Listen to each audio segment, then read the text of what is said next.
अस्सलाम वालेकुम स्टूडेंट।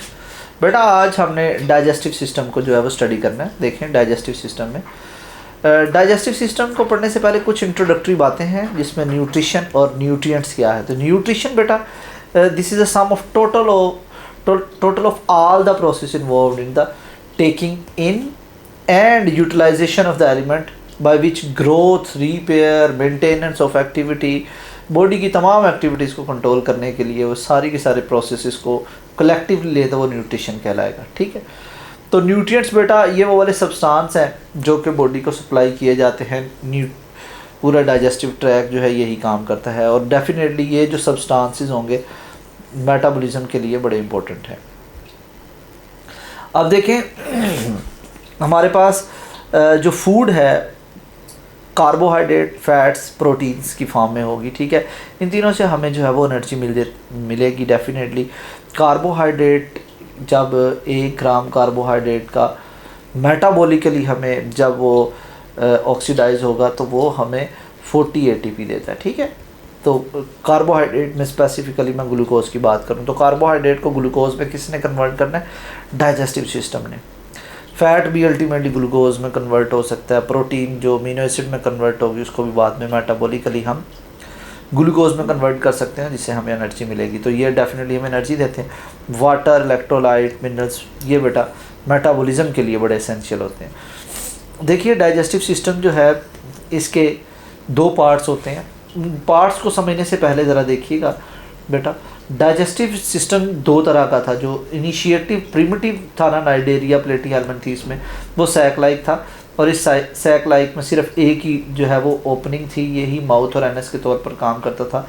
ठीक है, ये इसका ये सैक, ठीक है, पाउच लाइक स्ट्रक्चर था। बाद में ट्यूब लाइक इवोल्व हुआ डाइजेस्टिव सिस्टम मॉडर्न ह्यूमंस में ये होता है बेटा, जिसमें बेटा 2 ओपनिंग है, एक माउथ के तौर पर और एक एनस के तौर पर। तो ये एवोल्यूशन हुआ था। ठीक है, सिंपल से कॉम्प्लेक्स डाइजेस्टिव सिस्टम बनता गया। अब डाइजेस्टिव सिस्टम के प्यारे बेटा 2 पार्ट्स हैं, ये याद रखना आप लोगों ने। एक बेटा एलिमेंट्री कैनाल, ठीक है, और दूसरा एक्सेसरी डाइजेस्टिव ग्लैंड्स।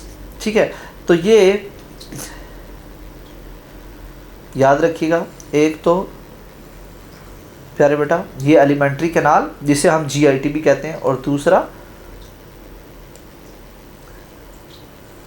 ये बेटा एक्सेसरी डाइजेस्टिव ग्लैंड्स या ऑर्गन्स। ठीक है, इन दोनों के कॉम्बिनेशन से डाइजेस्टिव सिस्टम बनता है। ठीक है, गैस्ट्रोइंटेस्टाइनल ट्रैक को सिर्फ डाइजेस्टिव सिस्टम नहीं कहते।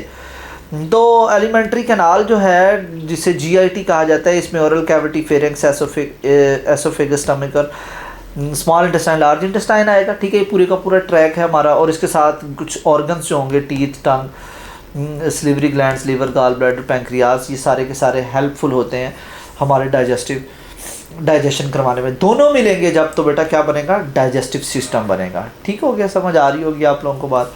नेक्स्ट देखिए, ये बेटा आपको पिछली लेक्चर स्लाइड में बताया कि जो हमारा डाइजेस्टिव ट्रैक है इसकी जो है वो 2 ओपनिंग है, एक माउथ, ठीक है, और साथ एनस, और इसके ये पूरे का पूरा GIT गैस्ट्रोइंटेस्टाइनल ट्रैक होगा, इसके साथ कुछ ग्लैंड्स होंगे। ठीक है, तो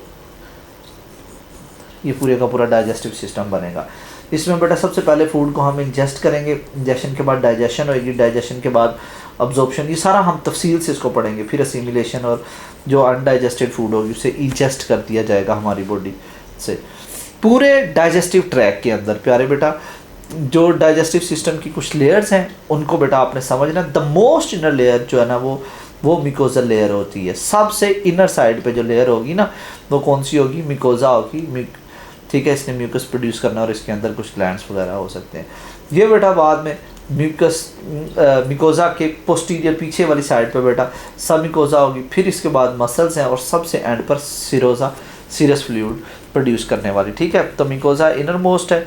ठीक है, इसके बाद बेटा सब मिकोजा के बाहर जो है वो मस्कुलरस, और मस्कुलरस के बाहर सिरोजा, जिसे एडवेंटिशिया भी कहा जाता है। ठीक हो गया प्यारे बेटा। तो इनर से आउटवर्ड और आउटवर्ड से इनर, ये दोनों तरतीबें आप लोगों को बेटा पता होनी चाहिए। प्यारे बेटा देखिएगा, डाइजेशन का एक रूल क्या होता है कि स्मॉलर पार्टिकल को, लार्जर पार्टिकल को स्मॉलर में ठीक है, कन्वर्ट करना है कॉम्प्लेक्स को सिंपल में, हमने कन्वर्ट करना है डाइजेस्टिव सिस्टम में। ये मैकेनिकल डाइजेशन ये बेटा रोल प्ले करती है। मैकेनिकल डाइजेशन में ओरल कैविटी में ग्राइंडिंग चर्न होगी, स्टमक के अंदर चर्निंग, ठीक है, इमल्सिफिकेशन जो है वो हमारा लीवर हेल्प आउट करता है, मैं आपको पढ़ाऊँगा, ठीक है। लीवर से बाइल जूस आएगा, स्मॉल इंटेस्टाइन, ड्यूडिनम के अंदर बाइल साल्ट जो है वो मल्सिफिकेशन करवाएंगे। तो ये मैकेनिकल डाइजेशन है। अल्टीमेटली क्या होगा, larger complex molecule smaller simpler molecules में कन्वर्ट होंगे फूड के पार्टिकल्स में, ठीक है। अब बेटा नॉन डिफ्यूजेबल पार्टिकल्स को डिफ्यूजेबल में कन्वर्ट करने के लिए केमिकल डाइजेशन रिक्वायर्ड होती है। केमिकल डाइजेशन बेटा में जो केमिकल रिक्वायर्ड हैं वो सलाइवा है, gastric juice, pancreatic juice, intestinal juice and bile juice, ये सारे के सारे केमिकल हैं जो डेफिनेटली बेटा लार्जर पार्टिकल को स्मॉलर पार्टिकल्स में कन्वर्ट करेंगे और इतने स्मॉलर पार्टिकल्स के वो क्या हो जाएंगे, डिफ्यूजेबल होंगे। आई होप सो की बात आपको समझ आ रही होगी, ठीक है बेटा। ओके, इंट्रोडक्शन में हमने आज के लेक्चर में जो इंट्रोडक्टरी बातें थी वो ये थी। अगले लेक्चर में बेटा हम पढ़ेंगे ओरल कैविटी को।